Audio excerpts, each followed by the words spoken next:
Bonjour tout le monde et bienvenue sur le 6e épisode de mon podcast consacré au tricot.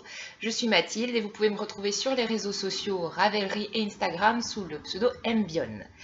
Je suis ravie de vous retrouver, ça fait un moment que j'ai pas enregistré, plusieurs semaines, au moins 6 semaines je pense, depuis le dernier épisode. Du coup j'ai énormément de choses à vous dire, donc je vous le signale tout de suite, cet épisode sera en deux parties qui seront donc deux vidéos distinctes. Comme ça va pas faire un épisode d'1 h 30, mais deux épisodes de 40 minutes à peu près. Enfin, je vais essayer de faire les choses comme ça pour que la vidéo soit pas trop longue à charger, soit pas trop longue à regarder, que vous ayez deux parties, etc. Donc voilà. Donc, je n'ai pas enregistré depuis longtemps. Pourquoi? Il s'est passé deux événements dans ma vie. Le premier événement est un événement commun à tout le monde. Je vous apprends évidemment rien, hein. Il s'agit des attentats qui ont eu lieu le 13 novembre, qui a un petit peu refroidi malheureusement la joie de vivre sur les réseaux sociaux et a même atteint le monde du tricot qui est pourtant toujours très positif. C'est vrai qu'il y a beaucoup de podcasteuses qui sont un petit peu mis en pause pendant cette période-là, le temps que les choses passe, que le temps passe un peu et évolue. Donc j'ai également été assez touchée par ces événements, même si grâce au ciel, je ne connais personne qui en a été directement victime. Mais voilà, en effet, c'est incroyable de voir que ces choses-là peuvent encore arriver aujourd'hui dans notre pays. Enfin, voilà. Je ne vais pas m'étendre là-dessus, puisqu'il y en a beaucoup qui en ont déjà parlé dans leur podcast, plus l'actualité. Voilà, donc je ferme déjà cette parenthèse. Le deuxième événement, là par contre, est un événement personnel, puisqu'il concerne ma fille. Ma fille a subi une lourde intervention chirurgicale il y a maintenant 2 semaines. Donc j'ai été assez discrète sur Instagram depuis, et puis j'ai du coup pas eu non plus le temps d'enregistrer ni quoi que ce soit depuis. Pour resituer les choses dans leur contexte, ma fille est épileptique depuis sa naissance. Et en fait, l'objectif de l'intervention était de lui enlever une malformation cérébrale euh, considérée comme à l'origine de ces crises d'épilepsie. Du coup, je me suis dit qu'il serait peut-être intéressant que je vous fasse une petite parenthèse sur cette maladie qu'est l'épilepsie, parce qu'il y a beaucoup de préjugés, beaucoup de méconnaissances sur cette maladie. On croit savoir alors qu'en fait c'est bien plus compliqué que ça. Donc je pense que ça serait intéressant que je vous fasse un petit topo d'une dizaine de minutes sur l'épilepsie. Attention, je ne suis pas médecin et je ne connais pas tout, mais de ce que je sais, de ce que j'ai appris depuis la naissance de ma fille, j'aimerais bien vous en parler un petit peu. Si ça ne vous intéresse pas, hein, on reste, c'est un podcast tricot. Si ça ne vous intéresse pas, je vous invite à sauter à la minute que j'indiquerai, hop, ici en bas, j'indiquerai le temps. Comme ça, vous squeezez cette partie-là et vous passez directement au tricot si vous n'avez pas envie d'entendre parler de choses médicales ni quoi que ce soit. Vous inquiétez pas, hein, il n'y a rien de sanglant, mais voilà, je vais un petit peu parler de cette maladie. Donc, qu'est-ce que l'épilepsie? Alors, l'épilepsie, on va faire un amalgame pour que ça soit simple à comprendre. D'ailleurs, c'est comme ça que je me le représente depuis le début. Donc, dans notre cerveau, il y a des milliards de neurones qui sont reliés entre eux pour fonctionner et pour que la personne puisse apprendre, vivre, restituer, etc. Imaginons donc que notre cerveau est un ensemble de réseaux électriques. Par exemple, tous les réseaux électriques qui existent en France, on va dire que c'est un cerveau. Les neurones sont donc, on va dire, les piquets que vous voyez près de vos maisons, et les fils électriques sont ce qui relie chacun de ces neurones. D'accord. Le cerveau fonctionne donc comme de l'électricité, hein. Il y a des courants électriques qui passent dans notre cerveau pour transmettre des informations. Pardon. L'épilepsie, si vous voulez, on peut imaginer que c'est une décharge électrique anormale qui se passe dans le cerveau. Donc, imaginons que la foudre tombe sur un des piquets électriques et propage du coup dans le réseau électrique à certains endroits. Ça peut se propager peu, ça peut se propager très loin, etc. Ça tout dépend. Imaginons donc que la foudre tombe et envoie une décharge électrique trop puissante, anormale, etc. dans le réseau. Et c'est un peu ce qui se passe. Une crise d'épilepsie, c'est ça. C'est à un moment donné le cerveau qui envoie une décharge électrique puisque en fait on mesure le cerveau par électroencéphalogramme, donc on mesure l'activité du cerveau, c'est une mesure électrique, hein, donc c'est bien de ça qu'il s'agit. Donc imaginons donc qu'il y a une décharge anormale qui se passe à un endroit du cerveau. Et donc ça va provoquer toute une série de choses. Les gens se représentent l'épilepsie souvent, parce qu'on la voit comme ça dans les films, etc., comme une personne qui va tomber, qui va se mettre à convulser, à baver éventuellement, avec perte de connaissance, ça dure plusieurs minutes, etc. Cette crise d'épilepsie existe, c'est ce qu'on appelle une crise d'épilepsie de grand mal. Elle concerne surtout les adultes. Je ne pense pas qu'il y ait des enfants qui soient atteints de ce type de crise d'épilepsie. Et ça, c'est ce qu'on appelle une crise généralisée. Donc en fait, la décharge électrique va vraiment se répandre dans tout le cerveau. Donc c'est pour ça que la personne, elle perd conscience, etc. etc. Donc souvent, ce sont des crises qui sont impressionnantes.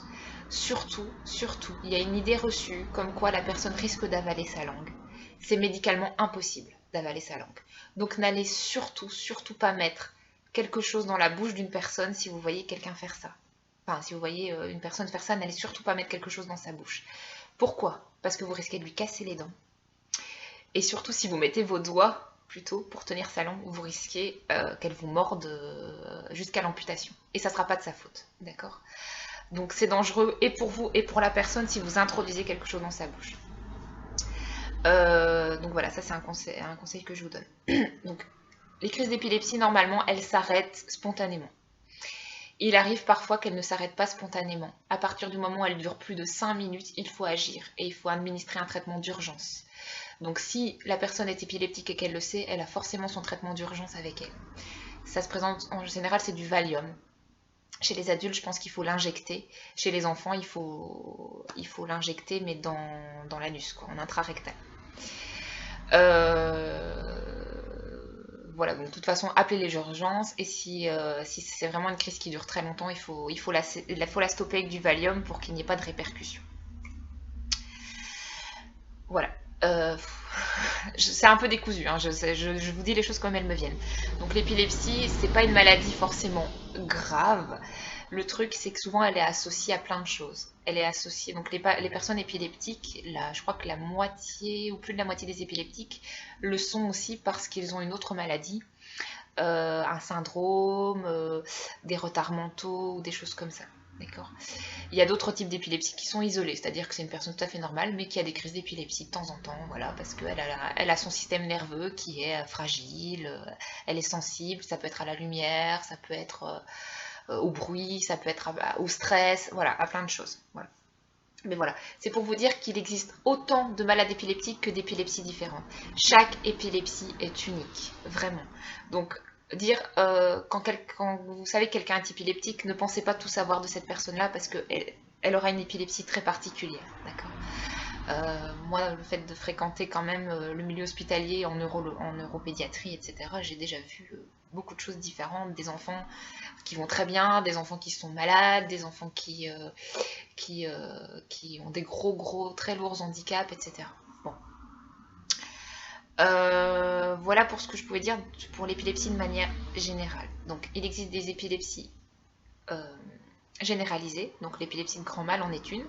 Chez les enfants, elle se manifeste d'une autre façon. L'épilepsie généralisée, c'est des absences. C'est-à-dire que l'enfant, pendant quelques secondes, pas très longtemps, en général, ça dépasse pas 10 secondes, va tout d'un coup être fixe. Et puis il va reprendre l'activité exactement où il l'avait laissée, sans avoir conscience qu'il a perdu 10 secondes dans son activité.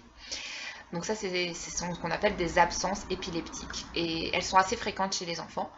Elles ne sont pas graves. Bien sûr, il faut prendre un traitement pour éviter d'en faire, mais c'est pas grave. Ce qui est embêtant, c'est quand ils vont à l'école ou des choses comme ça, ils ratent une partie de l'information qu'on leur donne. Donc les épilepsies généralisées chez les enfants, c'est plutôt comme ça. Après, il existe des épilepsies partielles. Donc là, elles vont concerner une seule partie du cerveau. Elles vont se déclencher devant, derrière, sur le côté, etc. Et comme elles sont partielles, du coup, ce que la personne va manifester pendant la crise d'épilepsie va dépendre de la région qui est concernée par la décharge épileptique anormale. C'est ce que ma fille a. Donc, ma fille fait des crises épileptiques partielles depuis qu'elle est née, qui se manifestent par un arrêt de l'activité, mais pas forcément complet. C'est-à-dire que dernièrement, les dernières crises d'épilepsie qu'elle faisait, elle continue à jouer. Pas perturbée, tu vois, la gamine. Elle mâchonne. Elle a un réflexe de mâchonnement, donc on va la voir faire comme ça, sans raison. Elle mâchonne et elle avale. Et parfois, elle prend un regard inquiet du style, il m'arrive quelque chose, je comprends pas, et puis hop, ça passe. Ça ne dure jamais plus de 30 secondes, c'est assez restreint, etc. Et honnêtement, pour les personnes qui ne le savent pas, s'ils la voient faire une crise, ils ne savent pas qu'elle fait une crise. Bon, c'est tout, c'est un bébé qui tout d'un coup avale un coup, voilà. Mais nous, forcément, on est habitués, donc on les repère vite et assez facilement. Donc ma fille, elle a été diagnostiquée, elle avait 3 semaines. Elle a fait une première crise que nous avons vue en tant que parents, elle avait 15 jours. Au début, en fait, un petit bébé, quand il est dans une situation qui l'embête, il a tendance à avoir des blocages au niveau respiratoire. Et donc c'est ce qui s'est passé pour elle, c'est qu'au début, quand elle faisait des crises d'épilepsie, elle respirait superficiellement. Et donc, en fait, elle est devenue bleue. Elle est devenue bleue. C'est ça qui nous a forcément alerté tout de suite. On a appelé les urgences, on a été transféré à l'hôpital. Ils ont d'abord cru à un reflux et puis très rapidement, elle a passé un électroencéphalogramme, un EEG, qui s'est révélé anormal. Et donc, ils en ont déduit qu'elle faisait donc des crises d'épilepsie. S'en est suivi des mois et des mois où nous sommes retournés à l'hôpital très très très souvent, toutes les semaines, pratiquement toutes les semaines. Ça allait des hospitalisations d'une journée à 3 jours, etc. Parce que ma fille a essayé plein de traitements qui ne fonctionnaient pas. 4 médicaments en tout, elle a essayé. Et à chaque fois, il y a eu un mieux au moment de la prise du traitement. Et puis une rechute. Avec des crises qui sont devenues de plus en plus fréquentes, malheureusement. Donc on a fini par nous parler de chirurgie pour stopper ces crises. Puisque grâce à de très nombreux examens qu'on a faits, on a découvert que c'était très localisé et que c'était dû à une malformation cérébrale. Je vous résume tout ça parce que c'est très très complexe, hein, mais en gros c'est ça. Donc la neurochirurgie a été programmée, bien sûr nous avons eu, on appréhendait beaucoup cette chirurgie, mais d'un autre côté, si ça pouvait la guérir, moi j'étais prête à passer par là. C'est sûr que se dire qu'on a un enfant de 8 mois qui va se faire ouvrir la tête et carrément qu'on va lui enlever une partie du cerveau, ça fait peur. Mais le neurochirurgien a été assez rassurant là-dessus. Puisque donc, ma fille s'est fait opérer du lobe temporal droit. Et le lobe temporal fonctionne en miroir dans le cerveau. C'est-à-dire que le côté droit fait exactement la même chose que le côté gauche. Le fait de n'avoir que le côté droit, on peut continuer à vivre tout à fait normalement. Donc voilà, donc ma fille est un bébé qui se développe bien depuis sa naissance, elle n'a pas de soucis, il n'y a pas de maladie qui est associée à son épilepsie, il n'y a pas de syndromes qui sont associés à son épilepsie. Tout ça, c'est la faute n'a pas de chance parce que lors de la conception, pendant la grossesse, lors de la formation de son cerveau, ça a bugué à un moment donné et ça a donné lieu à une petite malformation qui avait des conséquences assez importantes puisqu'il lui provoquait des crises d'épilepsie. Les crises d'épilepsie, encore une fois, ne sont pas graves dans l'absolu. Ce qui est embêtant, surtout pour un enfant en plein développement, c'est la répétition des crises qui fait qu'à long terme, ça a quand même des effets sur le bon développement neurologique de la personne. Elle peut avoir des retards, elle peut avoir des problèmes à l'école plus tard, etc. Donc l'objectif de la chirurgie, c'était vraiment d'arrêter les crises pour que ma fille puisse avoir le meilleur avenir possible, quoi. Pour l'instant, tout va bien. Et tout va bien depuis le retour de l'opération. Qu'est-ce que je pourrais dire? Donc, elle s'est fait opérer il y a 15 jours. Ça a été très difficile les premiers jours, mais elle a très très vite repris du poil de la bête. Je crois que les enfants ont tous une capacité de récupération vraiment impressionnante. Aujourd'hui, elle refait pratiquement du 4 pattes. Elle est un petit peu plus confiante parce qu'elle a eu beaucoup de mal, en sortant de l'opération, elle a eu beaucoup de mal à nous refaire confiance parce que bon, on l'a confiée à quelqu'un qui l'a endormie et quand elle s'est réveillée, elle était dans un état voilà, elle avait mal à la tête, elle pouvait pas bouger comme elle voulait, elle avait des tubes de partout, donc c'est vraiment bon. Je pense qu'à 8 mois, on ne comprend pas ce qui nous arrive, mais d'un autre côté, on a aussi conscience que tout ça, c'est pas normal et que voilà. Donc voilà, mais elle reprend tout doucement confiance en nous, elle pleure un petit peu moins, mais elle est quand même un peu plus difficile qu'avant l'opération. Elle fait des colères, avant elle en faisait pas, enfin voilà. Mais bon, c'est un moindre mal. Je touche du bois, du singe, elle n'a plus fait de crise depuis l'opération. Voilà, donc l'objectif est rempli. Maintenant, l'histoire n'est pas finie, on va encore avoir beaucoup de rendez-vous à l'hôpital pour les examens post-opératoires, le suivi de l'épilepsie qui continue, etc., etc. Mais ma fille va bien, etc. Je voulais d'ailleurs vous remercier, j'aurais dû le faire avant de dire qu'il fallait sauter la page. Bah d'ailleurs, ok, bref. Je voulais vraiment vous remercier pour tous vos messages de soutien. J'ai vraiment eu énormément de personnes qui ont dit qu'ils pensaient à moi, qui m'encourageaient, qui encourageaient moi, ma fille, mon mari, etc. dans cette épreuve. Et ben franchement, je vous avoue que là-bas à l'hôpital, je prenais mon téléphone, je voyais ces messages et ça, franchement, ça fait plaisir. Ça me faisait vraiment chaud au cœur. Donc vraiment, je vous remercie pour vos manifestations, vos témoignages, vos bisous. Enfin voilà, c'était vraiment gentil. Voilà, je pense que je vais fermer cette parenthèse, comme ça vous en savez un petit peu plus sur mon quotidien finalement, parce que je suis une maman, mais je suis aussi une maman d'enfants malades, et ça implique beaucoup d'énergie et beaucoup de force. D'ailleurs, je fais une spéciale dédicace à tous les parents qui ont des enfants qui ont des problèmes de santé, parce que vraiment, ça demande beaucoup de courage. Et moi, je vous félicite parce que je sais que vous devez assurer comme des chefs. Je vous félicite pour ce que vous faites pour vos enfants. Ils ont besoin de nous, on est là pour eux et on fait ça du mieux qu'on peut. Parfois, on a l'impression d'être démunis, mais je pense qu'on on arrive tous à soulever une énergie et une force énorme. Ils nous donnent vraiment beaucoup de force, ces enfants. Donc voilà, tous mes encouragements à vous et vraiment, vraiment bravo en fait, tout simplement, je pense. Voilà, cette fois-ci, je ferme vraiment la parenthèse. Bon, si on parlait tricot, dites donc, ça y est, 17 minutes, ouf, parlons tricot. Donc, comme ça fait longtemps que je n'ai pas enregistré, j'ai quand même plusieurs projets qui sont terminés. Premier projet terminé, de quoi je vous parle en premier? Je vais vous parler du bonnet que j'ai fait en cadeau de Noël. Il s'agit du skiff de Jared Flood, je sais pas comment on dit, donc un designer de Brooklyn Tweed. Donc c'est un bonnet torsadé, donc grosse torsade, des torsades là, les fameux losanges en pointerie, etc. Donc c'était un bonnet, franchement c'était chouette à faire. Les explications des patrons de Jared Flood sont effrayantes, je rigole. Elles sont pas effrayantes, mais elles sont très complètes. Un bonnet, il y avait 10 pages quoi, j'ai halluciné. Mais voilà, beaucoup de blabla pour finalement, je veux dire, moi j'ai uniquement utilisé la grille, hein, la grille pour faire le motif et c'est tout. Donc c'est un bonnet pour homme, puisque c'est un cadeau pour mon beau-frère. Donc hop, je le mets, donc du coup il est grand hein, pour moi un petit peu. Hein. Mais voilà ce que ça donne une fois porté. Donc voilà, on voit bien la torsade, etc. Il est pas trop slouche, je crois que sur mon beau-frère il sera pas du tout slouche. Au pire, je me disais que peut-être le mettre comme ça. Enfin voilà, il fera ce qu'il voudra, mais l'objectif c'était pas qu'il soit slouch. Il y a deux versions de ce bonnet justement. Moi j'ai fait la version courte et il y a une version où on fait plus de côtes.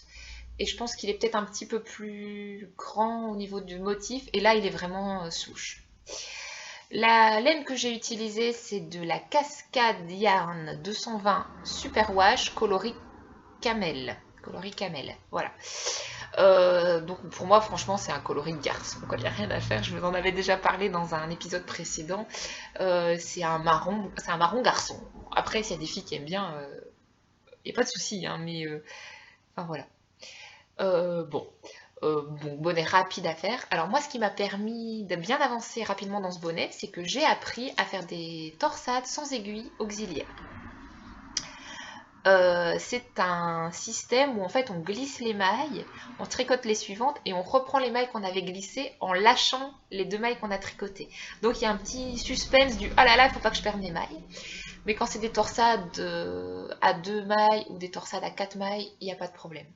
Les mailles s'en vont pas. Donc pour avoir le tuto, j'ai utilisé, il me semble, le tuto de Leti Panda.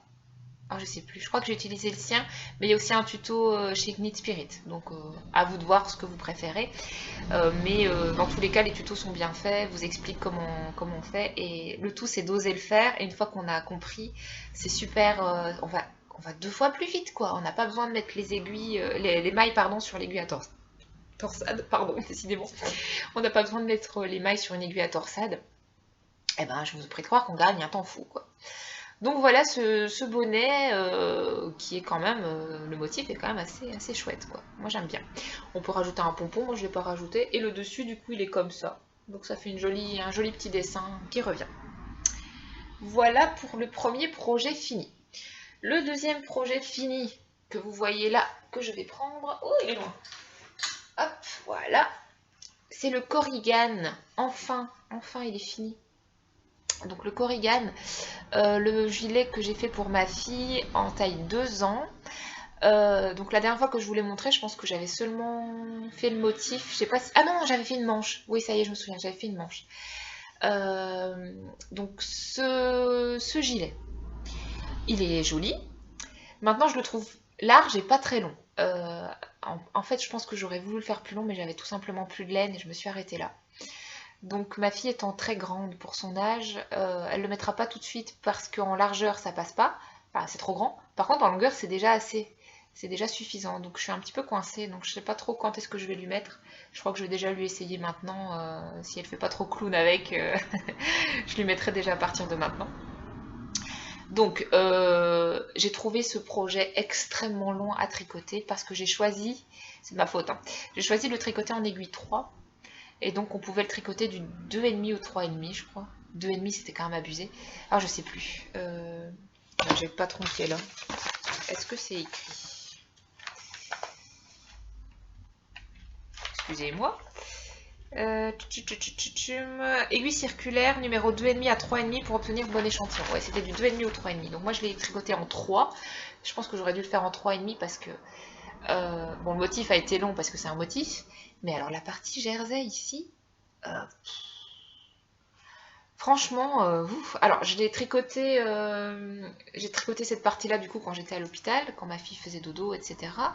Purée, j'ai cru que je finirais jamais, quoi. C'était waouh, c'était vraiment super long. Bon, enfin bon, il est fini.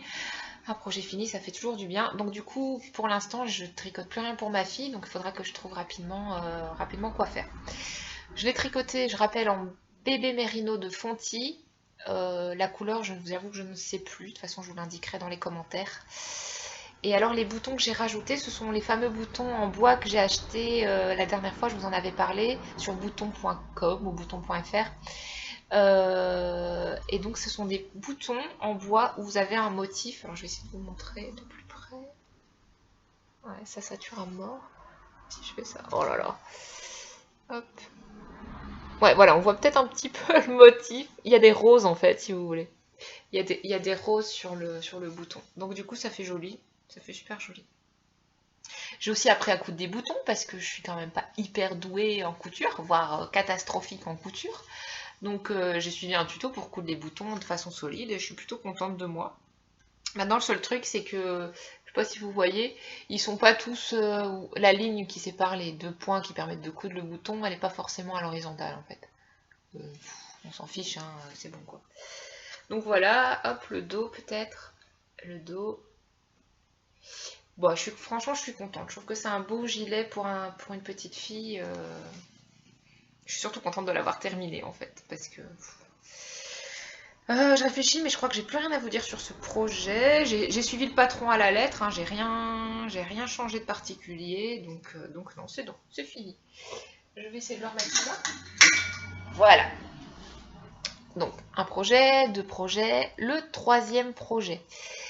Eh bien, le troisième projet, c'est le châle mystère de Steven West que j'ai terminé début de semaine, il y a 5 jours, 4 jours. Donc je l'ai terminé, je l'ai bloqué. Donc, si vous ne voulez pas voir ce châle, je vous invite à sauter, à la minute que j'indiquerai ici. Hop, comme ça, pas de risque que vous vous spoilez. Bien que ça fait un moment quand même qu'il est sorti le dernier indice, hein, c'était fin novembre. Là, on est le 11 décembre. Mais voilà, chacun tricote à son rythme, donc je comprends tout à fait que certaines personnes n'aient pas envie de se gâcher le plaisir de la surprise, même si, il faut quand même l'avouer, le Mystérical là, de Steven West, franchement, il n'a pas du tout été mystère, hein. Il y a eu beaucoup de photos sur les réseaux sociaux. Alors moi la première, j'en ai posté un aussi, quand j'ai eu fini l'indice 1, j'ai posté une photo. Certaines me l'ont reproché en me disant quand même c'est un mystère, c'est pas censé, etc. Mais en fait j'ai posté la photo tout simplement parce que j'en avais déjà vu des milliers en fait. Je me suis dit, bon, bah, en fait, le mystère, c'est uniquement qu'on ne sait pas quelle sera l'étape suivante et ce que ça va donner vraiment comme forme finale. Donc voilà, je suis un petit peu sceptique avec les mystéricales parce que à l'heure actuelle, avec les réseaux sociaux, j'ai l'impression que c'est difficile de garder un mystère, quoi. En tout cas, par rapport au celui de Steven West, c'était impossible de ne pas le voir. Donc si par miracle, vous avez échappé à ces fameux spoilers, ben, je vous invite à ne pas regarder ce que je vais vous montrer et à sauter à la minute que je vous ai indiquée maintenant. Je monte le châle. Alors, voici le châle. Alors, moi, je l'appelle le monstre. Pourquoi? Pas parce que je le trouve pas beau, hein, mais parce que il est d'une ampleur. C'est pas qu'il est très long, parce qu'il est pas si long que ça, hein. Mon châle, il fait 1,80 m. C'est pas long, hein, 1,80 m. Et la hauteur maximum, le 60 cm, donc pareil, c'est pas énorme. Mais en fait, il est pas en pointe, il est tellement grand sur les côtés qu'en fait, ça fait vraiment. Vous allez voir. Hop. Voilà. Là, le monstre. Donc vous voyez, en fait il m'arrive mi-fesse en fait, pratiquement. Il m'arrive mi-fesse. Hop, donc on a le côté ici. On a la grosse torsade avec le milieu.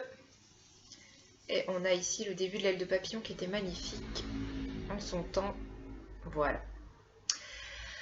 Alors, l'indice 1, donc c'était donc l'indice 1, c'était l'aile de papillon que vous voyez là, donc les rayures avec le chiné.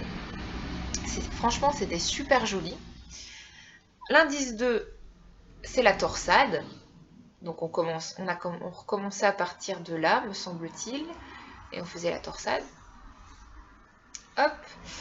L'indice 3, c'était le violet que vous voyez ici et le vert, parce que moi j'ai décidé de faire 2 couleurs pour l'indice 3 parce que j'avais peur de ne pas avoir assez de violet. Et l'indice 4, c'est la bordure. Donc dans mon cas, la bordure, elle est toute rikiki, hein. C'est de l'icord. Qu'est-ce que je peux reprocher? L'indice 1 est énorme, l'indice 2 est rikiki, l'indice 3 il est gigantesque et l'indice 4 est rikiki. Donc il y avait vraiment un gros déséquilibre entre les indices, je trouvais. Je me souviens, l'indice 1, j'ai torché pour le finir avant la publication de l'indice 2.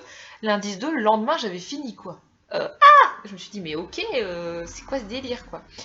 L'indice 3, c'est celui où j'ai bugué le plus longtemps parce que j'ai eu beaucoup de mal à m'y mettre. Parce que d'abord, je me suis dit, est-ce que je continue ou pas? Parce que j'ai été prise de doute quand même concernant ce châle. Mais finalement, j'aime bien quand même. Vous voyez, il y a des jetés là, je trouve ça très joli, les petits jetés qui permettent de faire une vague. Donc moi, j'ai été jusqu'à 614 mailles, je pense. Donc à la fin, j'avais 614 mailles sur mon aiguille. Et j'ai tout rabattu en i-cord, petite i-cord, que je ne sais pas si vous le voyez. Ouais, c'est de l'i-cord, quoi. C'est de l'i-cord. 614 mailles, i-cord. Oh, c'était long. Ça m'a pris 2 soirées pour rabattre le châle. 2 soirées, donc quand je dis soirée, ça fait 2 heures, on va dire. 2 heures, 2 films à rabattre, cette saleté, cette saleté d'i-cord. Non, mais bon, voilà. Donc bon, je pense que le résultat, il en vaut la chandelle. Maintenant, le problème de ce châle, c'est que Steven West conseillait comme couleur 1 chiné, comme couleur 2 le vert, une couleur pop, et comme couleur 3 le mauve, une couleur sombre. Euh, Très bien, mais en fait, ce qui se passe, c'est que moi j'ai vu des versions avec des couleurs neutres. Des gris, dans les tons gris, dans les tons bleu marine, ou des choses comme ça. Et je préfère en fait. Parce que le châle, la forme du châle, le motif, etc., il est très extravagant déjà. Il est déjà très extravagant. Donc il fallait pas en rajouter en mettant en plus des couleurs flash, quoi. Donc soit on fait un châle tout simple, tout bidon, et alors dans ce cas-là on se fait plaisir, on met des couleurs un peu Pepsi et tout ça, parce que l'intérêt des châles simples, c'est peut-être quand même du coup de montrer une jolie couleur. Soit on fait un châle complètement complètement délirant, mais dans ce cas-là on choisit peut-être plutôt des choses neutres pour atténuer un peu les choses. Donc moi j'ai beaucoup aimé certaines versions que j'ai vues dans les tons gris. La mienne, faut quand même avouer que c'est carnaval, quoi. C'est un peu carnaval. Mais je les aime bien ces couleurs-là, hein. Il est à l'envers. Je les aime bien ces couleurs-là. Enfin, je veux dire, le violet ici. Ah oui, bah d'accord, je vais vous dire ce que c'est déjà. LITLG, le chiné, c'est LITLG, Life in the Long Grass, coloris rose hip, c'est la laine à chaussettes. Le vert est un tout petit peu plus foncé en vrai. C'est la couleur Fleet, et c'est de la Merino la Féfile. Et le violet, c'est l'ombre à paupières de Madame Pic, Merino et soie de la Féfile. Ce violet-là, je l'ai dans mon stash, ma stash, je sais jamais comment on dit, dans mon stash depuis avril, je pense, un truc comme ça, le printemps. Et je n'osais pas l'utiliser, je me disais, elle est tellement belle cette couleur, qu'est-ce que je vais en faire et tout ça. Franchement, je savais pas comment l'utiliser au mieux. Et ben finalement, j'ai décidé de l'utiliser pour ce projet. Mais je vais dire un truc horrible. Est-ce que je l'ai pas gâché quelque part de l'avoir mis sur un truc aussi spécial, quoi. Je sais pas. Enfin, ce châle, je suis contente de l'avoir fini, et d'un autre côté, je sais pas ce que je vais en faire. Parce qu'il est beau et tout, mais je sais pas comment le porter. Pour moi, c'est un châle qui se met comme ça. Parce qu'il est vraiment très, très enveloppant. Il se met comme ça, quoi. Mais je ne me vois pas me balader comme ça au boulot ou quoi que ce soit. C'est un peu bizarre. Et si je le mets autour du cou, yop. Si je le mets autour du cou, je trouve que ça va pas. Il y a un truc qui va pas. J'arrive pas à savoir. Alors j'ai vu une photo tout à l'heure sur Instagram d'une fille qui avait serré à mort en fait comme ça et qui avait juste laissé pendre les deux côtés comme ça. Qu'est-ce que vous en pensez? Franchement, qu'est-ce que vous en pensez? Parce qu'il a vraiment une forme spéciale. Alors c'est pas évident de savoir comment le mettre. Mais en tout cas c'est sûr, je vais pas faire ça, quoi. C'est quoique. En tout cas il est bien chaud, hein. C'est le plus grand châle que je n'ai jamais tricoté puisque j'ai pratiquement utilisé 1000 mètres de fil. Ça m'était jamais arrivé. 1000 mètres de fil. Bon, en fait, si c'est pas si mal que ça. Je découvre avec vous. Je découvre avec vous. On voit plus trop ce que c'est, hein, mais le mélange des couleurs me plaît en fait. Oh, et puis, honnêtement, il y a une petite résolution que j'ai prise récemment. J'ai pris la résolution de m'habiller de façon plus colorée. On est dans un monde où tout le monde fait la gueule tout le temps. Il fait moche dehors, hein, j'habite dans le nord. Il se passe des événements pas cool. Moi, dans ma vie, j'ai aussi des choses qui font pas toujours rire. Donc, je me suis dit, ras-le-bol de m'habiller en gris, noir. Enfin voilà, les couleurs super neutres. J'ai décidé, vous voyez, je commence déjà à m'habiller avec des couleurs plus sympas. Donc là, le t-shirt que j'ai actuellement, je ne l'aurais jamais mis il y a 6 mois, hein. Du jaune, moi, jamais. Donc, mais là, par contre, j'ai décidé que. Donc, dans la même philosophie, ce châle, j'ai envie de dire, fuck le qu'en dira-t-on, fuck les préjugés, je veux le mettre et puis c'est tout. Voilà, avec un pull violet et puis ça sera très bien. Qu'est-ce que vous en dites? Hein?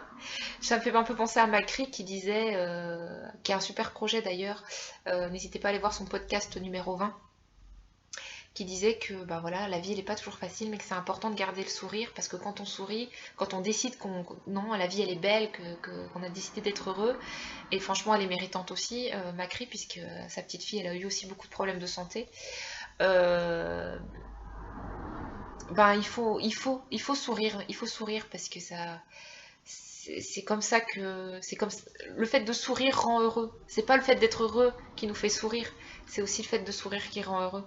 Donc elle a franchement une super philosophie de vie et franchement je l'admire pour ça, Macri, et pour moi c'est un exemple et j'aimerais vraiment faire pareil en fait, me dire que chaque matin en me levant qu'il y a des belles choses, d'en profiter au maximum et voilà. Bon, petite parenthèse. Je parle beaucoup, hein, mais ça je vous avais prévenu. Donc du coup ce châle, j'ai décidé que j'allais le mettre et, euh, et on verra, je l'assortirai avec un pull violet, un pull dans les mêmes couleurs. Et puis voilà, il y a un jean et ça sera super, n'est-ce pas? Voilà. En tout cas, je suis contente du travail que j'ai fourni pour ce châle. Je suis contente d'avoir été jusqu'au bout. J'ai vu plusieurs personnes qui avaient abandonné, qui avaient détricoté. Non pas parce qu'elles n'avaient pas le courage, mais parce que ça ne leur plaisait pas. Je vous comprends. Moi aussi, j'ai hésité, puis je me suis dit que non, je l'avais commencé, j'irai jusqu'au bout. De toute façon, j'étais trop loin pour arrêter, hein. J'étais déjà à la moitié du violet là, donc vous imaginez que j'allais pas détricoter 800 mètres de fil, c'était pas possible. Voilà, donc voilà. Donc pour la fin de ce châle, Schlouk, je le range, je le monte plus, comme ça les personnes, re-bienvenue à ceux qui sont partis, qui ne voulaient pas voir le châle, j'en ai beaucoup parlé. Donc si vous avez un regret, vous revenez en arrière. Mais voilà, donc je le range, personne ne le voit. Voilà, j'ai donc 3 projets qui sont finis. Donc voilà, donc là vous avez vu 3 projets, mes 3 projets finis. Donc nous sommes à peu près à 36 minutes de la vidéo. Donc je propose de terminer la partie 1 ici et de me retrouver tout de suite pour la partie 2 qui de toute façon sera postée tout de suite après. Donc vous aurez les 2 épisodes en même temps avec quelques heures d'écart puisque le temps que la vidéo se mette en ligne sur internet. Donc je vous dis à tout de suite pour la partie 2 de l'épisode. Au revoir!